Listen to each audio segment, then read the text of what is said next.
Y bien, vemos pues hay un proyecto de ley sobre mecenazgo cultural que está siendo promovido principalmente por Luciana León, a quien entrevistamos en este programa la semana pasada o antepasada. Y el proyecto está siendo discutido por la propia ministra de Economía, quien declaró hace un par de días pues que en realidad eso de que el monto a ser reducido como gasto o a ser considerado como gasto no puede, digamos, tiene como límite el 50% de las utilidades. Es decir, yo hago una donación, esa donación yo la puedo considerar como gasto dentro de mi contabilidad, pero ese gasto no puede exceder del 50% del impuesto de la renta que yo pago. Esa es más o menos la idea. Antes el límite, ahora el límite es el 10%, se subiría al 50%. La ministra critica eso del 50%, me parece que ha hablado de que podría subirse a un 15%. En fin, y el propio presidente García hoy día también ha tenido unas declaraciones, dice que en realidad los mecenas deben ser mecenas puros y no estar vendiendo sus donaciones al Estado, una crítica más fuerte. Estamos con Fernando Susunaga, que es asesor externo del MALI, del Museo de Arte de Lima, y Museo de Arte de Lima, pues efectivamente, y que están muy interesados, por supuesto, en que haya una verdadera ley de mecenazgo cultural, y más bien tienen una crítica a este proyecto de ley porque dicen que este proyecto de ley no mejora en nada la realidad existente actual, digamos, la legalidad actual. Fernando, buenas noches, ¿qué tal? Buenas noches, Jaime, gracias por la invitación. Bueno, ¿cómo así efectivamente este proyecto no mejora nada en lo que hay? Sí, el tema es el siguiente, que las características del beneficio nada aportan a lo que ya existe, y luego a quiénes se beneficia o qué se beneficia tampoco, más que lo que hace es complicar la situación existente. ¿Cuál es la situación existente? No. Y ahí quiero hacer una diferencia entre lo que es gasto y crédito del impuesto a la renta. Cuando nosotros tenemos un gasto y ingresos, nuestra utilidad se la debemos a nuestros accionistas y al Estado. El Estado con el 30% de la utilidad y el resto se lo damos a nuestros inversionistas, a nuestros accionistas como dividendo. O reinvertimos. Entonces, el ingreso, por ejemplo, 100, gastos 40, planillas, trabajadores, etcétera. El 60 se reparte primero para la administración tributaria y luego para los accionistas.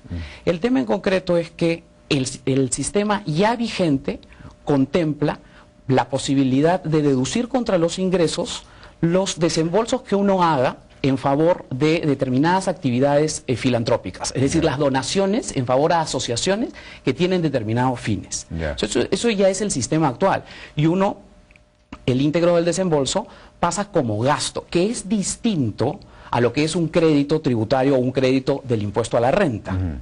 Un crédito del impuesto a la renta ya va contra el impuesto. En el ejemplo, 100 menos 40, 60, los 18 son el impuesto a la renta, que es el 30%, y esos 18, entonces, que es impuesto a la renta, si es que el Estado otorgase un beneficio del tipo crédito, podría ser aplicado con 3 impuestos a la renta, como de hecho ocurre, por ejemplo, en el sistema de obras por impuestos. Es decir, se hace una obra pública, a cambio el Estado descuenta de tu impuesto. Acá el tema es que el descuento es sobre los ingresos. Esto se acredita como gasto, como un gasto más. Como un gasto corriente adicional, que la ley ya lo permite para las asociaciones sin fines de lucro. Pero aquí Luciana León, yo le dije eso y me dijo, sí, pero eso era nominal porque en realidad las, digamos, entidades receptoras de donación tenían que estar inscritas en el Ministerio de Economía y Finanzas. Tenían que recibir una acreditación, una licencia, no sé cómo se llama, de ser sujetas de su certificado de ser entidades receptoras. Así es. Y el Ministerio de Economía no daba esos certificados. Entonces, según ella, solamente había 10 entidades receptores, 10 asociaciones, digamos, sin fines de lucro, capaces de recibir donaciones, porque no te extendía esa certificación el Ministerio de Economía. Y ahora entendí que en este esquema ya no era necesario inscribirse en el Ministerio de Economía, entonces iba a ser mucho más fácil. Lo que uno tenía que inscribir era su proyecto en el INC o en fin, no sé en dónde. Así es, lo cual complica más aún, porque los controles... Si uno ya no tiene que estar inscrito en el... Si yo como entidad, como asociación civil sin fines de lucro, no tengo que pasar por, digamos, no tengo la barrera infranqueable del MEF. Voy de frente y presento mi proyecto al INC, punto. Ahora, siempre es facultad de la administración tributaria controlar a los sujetos beneficiados y las obligaciones formales, igual la administración tributaria para cumplir con sus fines las va a imponer sobre estas asociaciones, que son las que además reciben temas, beneficios en forma gratuita. El proyecto de ley dice que tienen que inscribirse, sí, en las entidades receptoras, pero no sé en dónde, pero no es en el MEF, que yo sepa. Digamos, es un tema que podría ser ahora de la administración tributaria. Ahora, actualmente el Ministerio de Economía y Finanzas podrá demorar, pero igual uno obtiene la resolución que lo certifica como asociación perceptora de asignaciones cívicas. A cargo de la SUNAT. La entidad beneficiaria deberá estar inscrita en el registro de entidades perceptoras de donaciones a cargo de la SUNAT.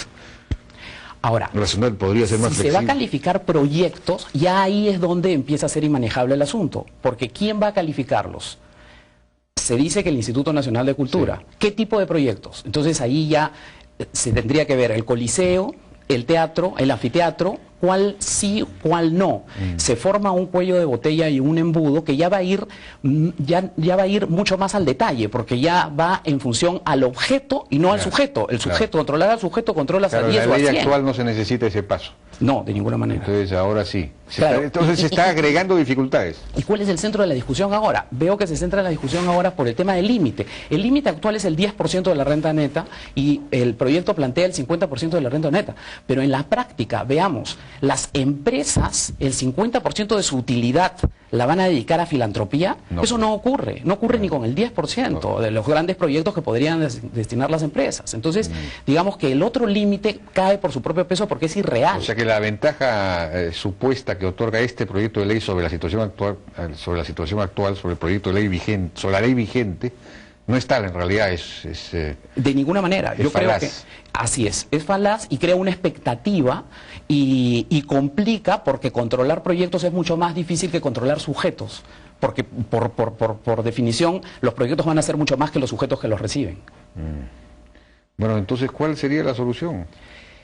Una política fiscal sana te va a decir que los beneficios no son, digamos, admisibles desde un punto de vista técnico, salvo que sean por motivos económicos, políticos y sociales. Nuestra Constitución prevé los beneficios especiales que se pueden disponer para actividades educativas, centros educativos y centros culturales. Quizá pueda ser una vía limitar el beneficio que está admitido constitucionalmente para lo que son temas educativos y culturales, pero tal como está además muy abierto, porque está abierto a cualquier asociación privada o pública, y por tanto va a ser mucho más difícil, y ahí sí, por la vía del control, el beneficio podría direccionarse de no una manera adecuada, ¿no? Es decir, podrían canalizarse temas que realmente no son sanos de una política fiscal. ¿Pero no se supone que se refiere solamente a temas culturales?